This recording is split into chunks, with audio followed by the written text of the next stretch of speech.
exclusivo. Nossas equipes vão ao Pantanal em busca da solução de um mistério. Será possível que o homem responsável pela maior carnificina da história tenha fugido para o Brasil? Uma pesquisadora acredita ter encontrado no país os restos do ditador alemão Adolf Hitler. A hipótese, que muitos consideram absurda, logo virou notícia mundial.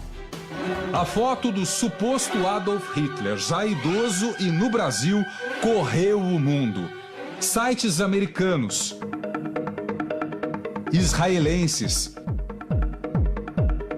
e jornais ingleses deram a notícia. Até uma equipe de TV da Rússia esteve na semana passada no estado de Mato Grosso.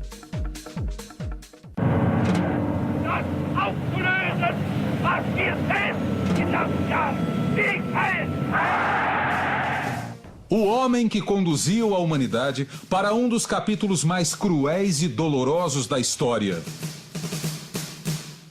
Teria ele atentado contra a própria vida, quando se viu cercado por tropas russas, como diz a versão oficial dos fatos? Talvez não. O chefe do regime nazista Adolf Hitler teria mesmo se matado aos 56 anos, numa fortaleza em Berlim? Ou morreu com idade avançada, como tantos outros alemães que vieram para a América do Sul depois da Segunda Grande Guerra? Uma dose de veneno combinada com um disparo letal deu mesmo cabo do todo-poderoso ditador alemão há 69 anos? Ou há indícios de que Hitler tenha vivido e morrido aqui no Brasil? Em algum lugar do mundo ele morreu. Então, por que não aqui?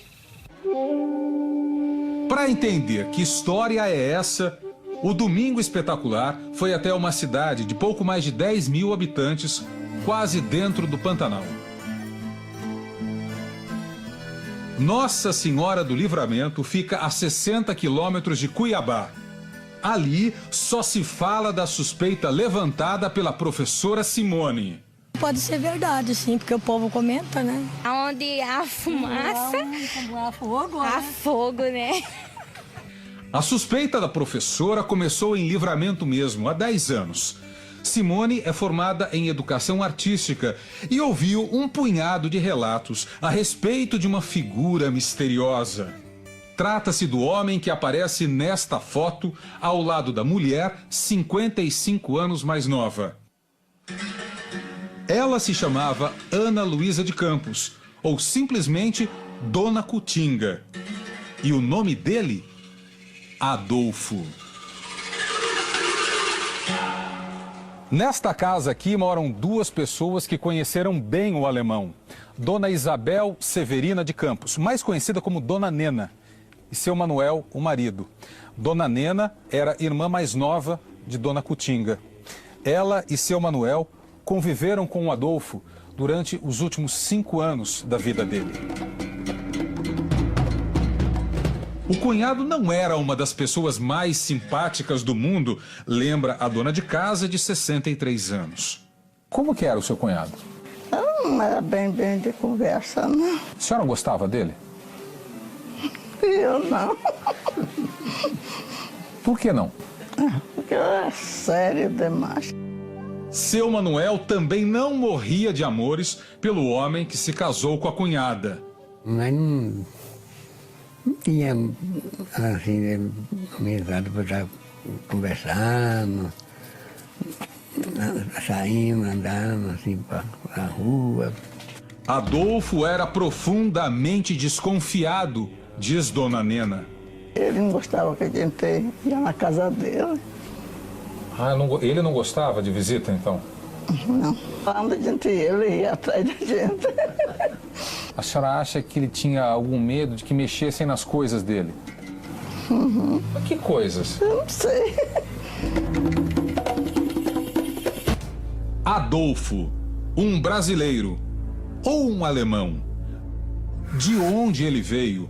Por que falava pouco e não gostava que os outros mexessem nas coisas dele? Qual era o verdadeiro nome dele? Seu Manuel costumava tratar o cunhado pelo suposto sobrenome. Um chamava de Adolfo, outro chamava de Liping, né? Liping. Chamava só de Liping. Seria o sobrenome dele, né? Pô, eu acho, né?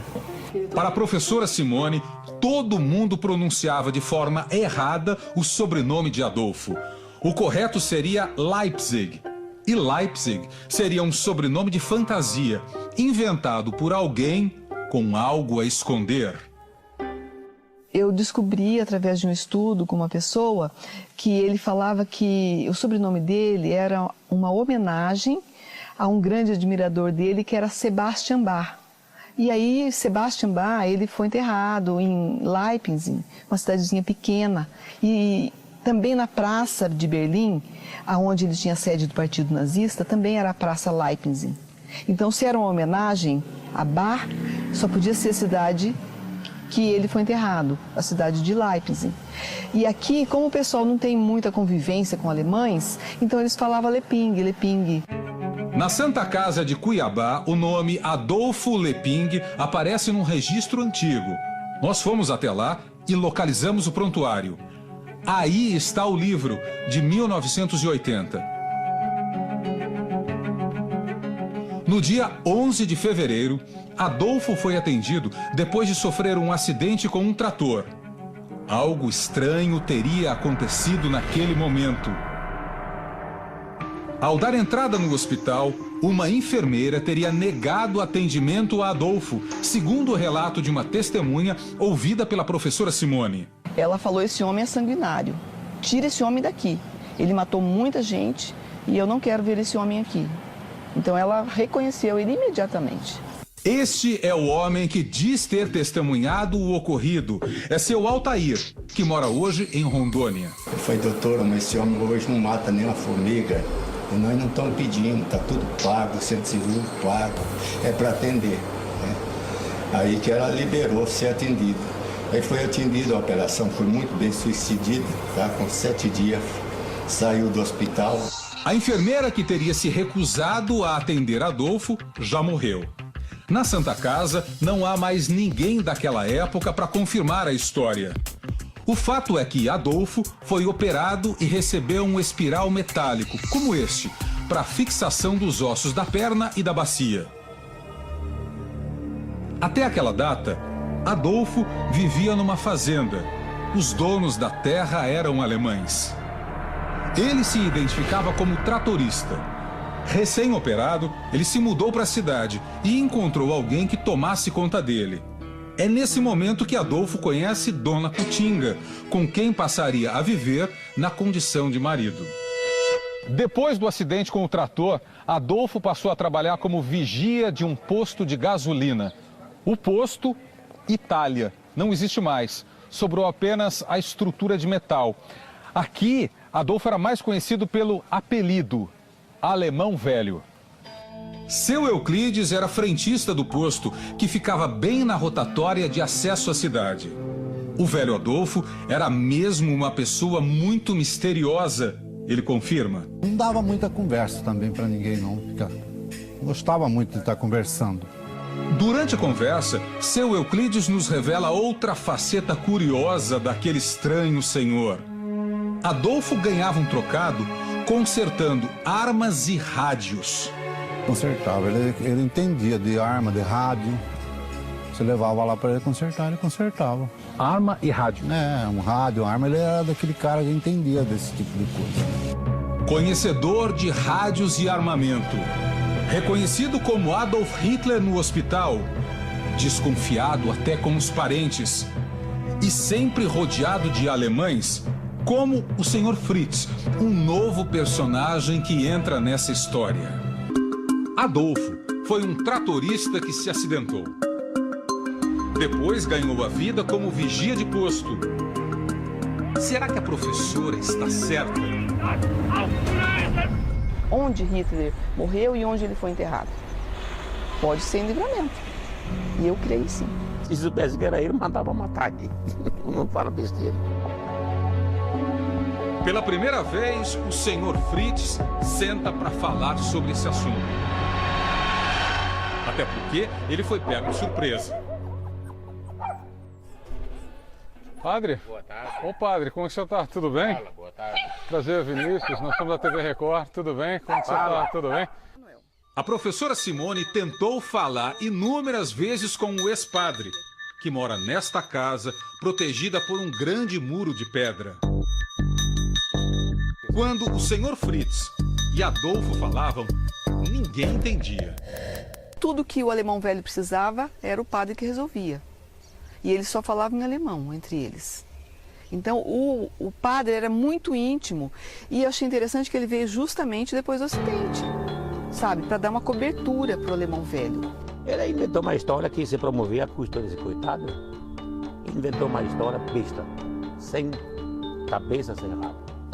O ex-padre, hoje casado e com uma filha de 24 anos, aponta 2 motivos para desconstruir a suspeita da professora. Número 1, o sotaque. Adolfo, segundo o Sr. Fritz, falavam alemão de maneira diferente. O Hitler era austríaco. E a gente tinha um sotaque bem forte, austríaco, que falava assim meio como um milico, meio assim.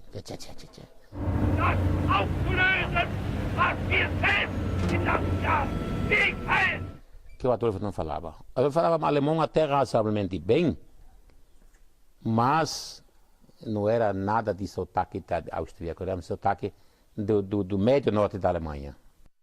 Número 2, a data de nascimento.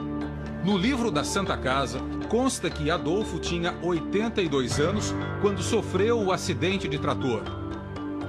Se vivo estivesse naquela data, Hitler teria 91 anos de idade, ou seja, seria quase 10 anos mais velho do que Adolfo, se é que o tal registro do hospital é mesmo verdadeiro.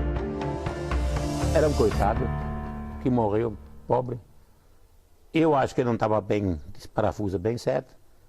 Um sujeito inofensivo, falador e sonhador. O alemão teria morrido em 1984, mas não existe nenhum documento oficial, uma certidão de óbito, nada.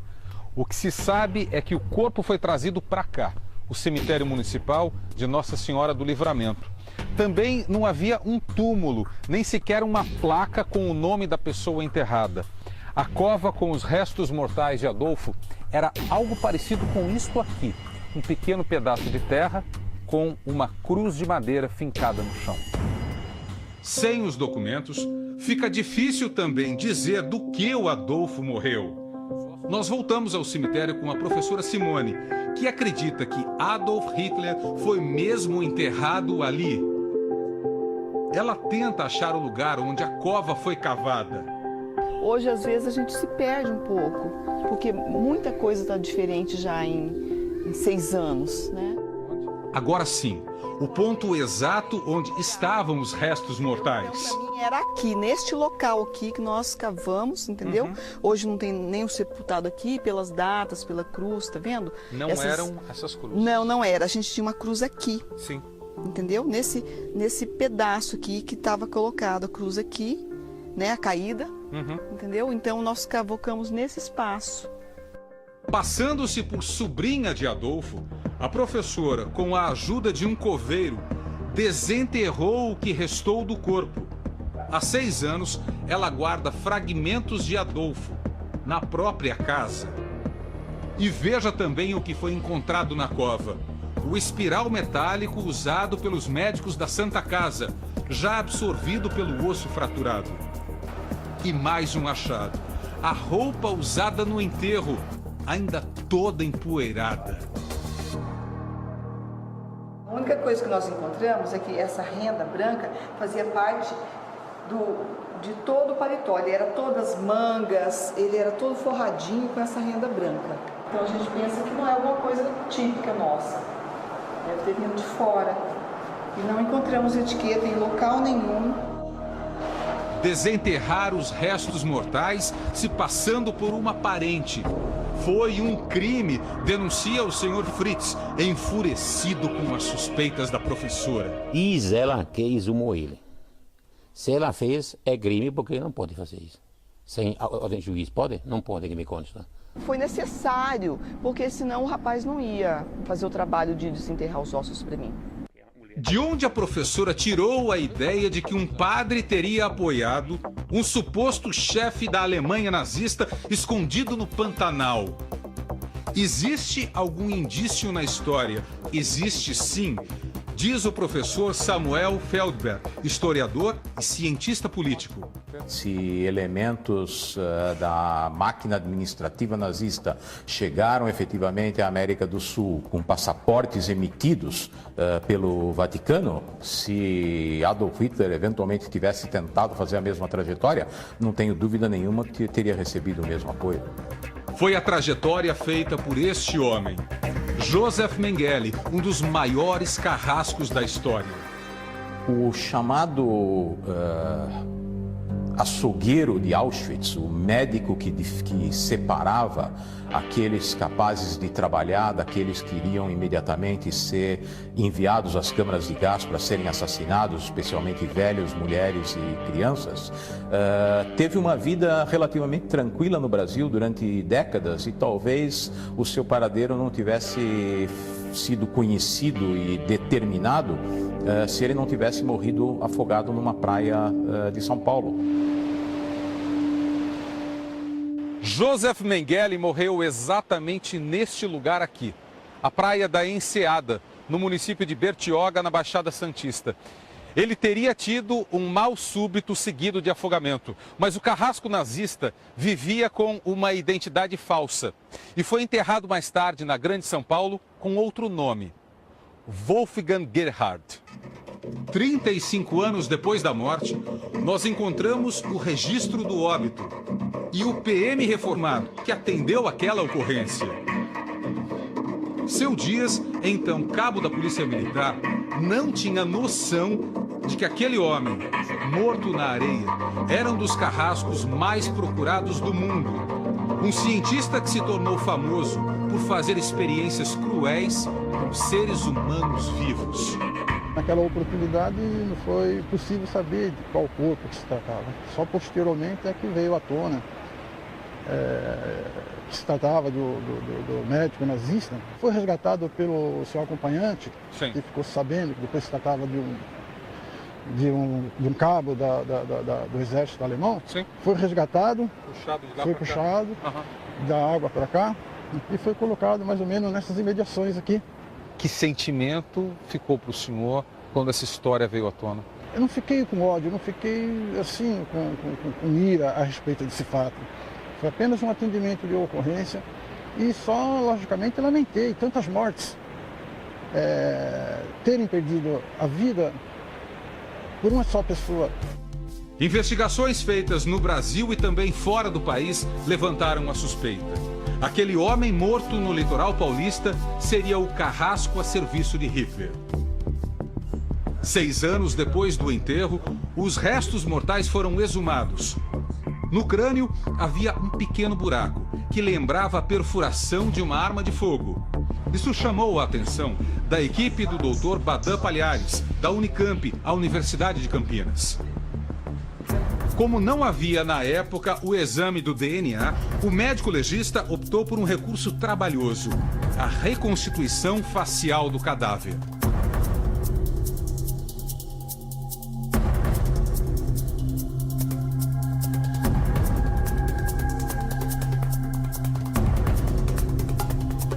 Depois de 4 meses, médicos, peritos e escultores chegaram a este resultado.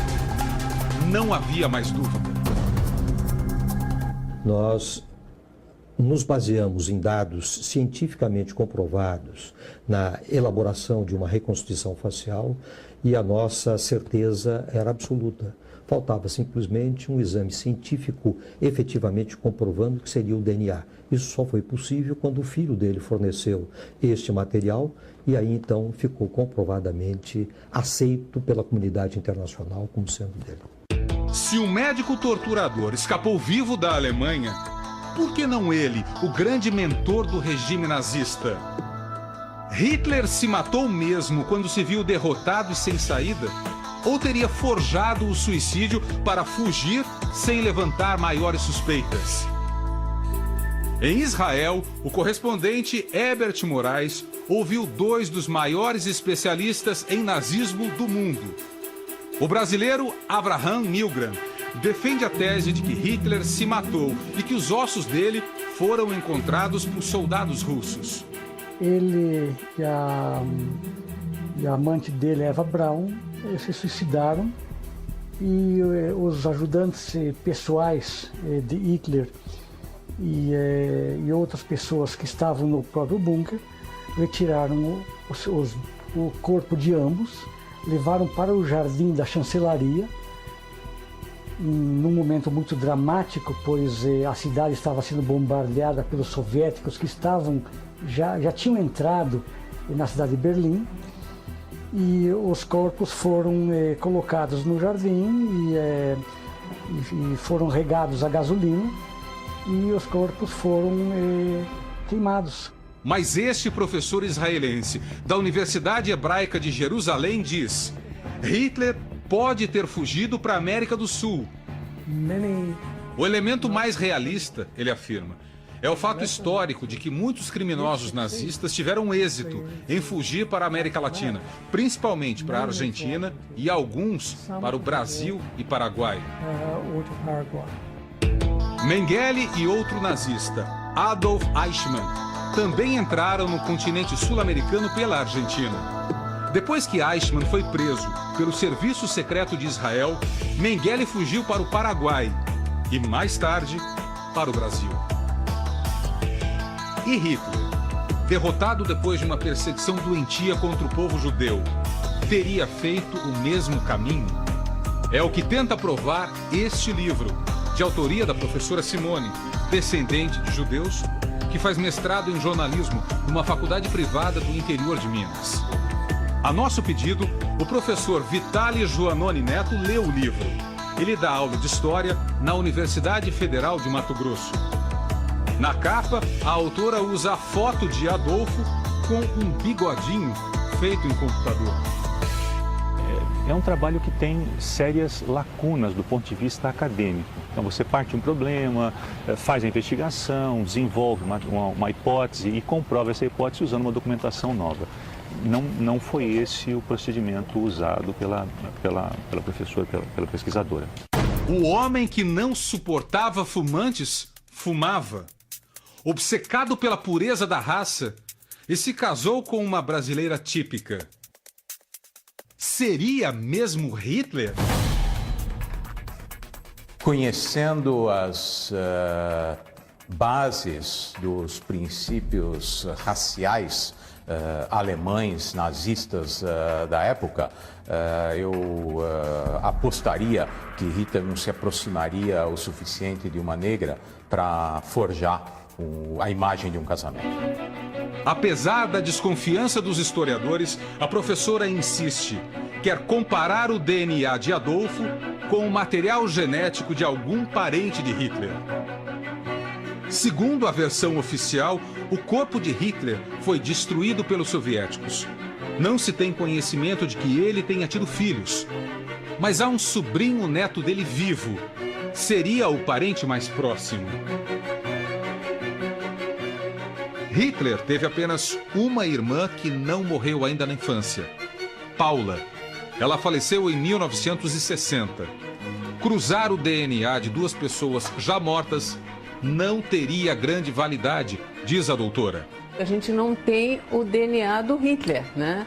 Então, o que a gente pode saber? Se esse sobrinho, esse parente que está em Israel, é parente da alçada, né, do DNA que foi extraído da alçada aqui desse lugar no Brasil, né? Agora, daí garantir que se trata de Hitler, aí são outros 500. E se os exames comprovarem que este homem não era Adolf Hitler?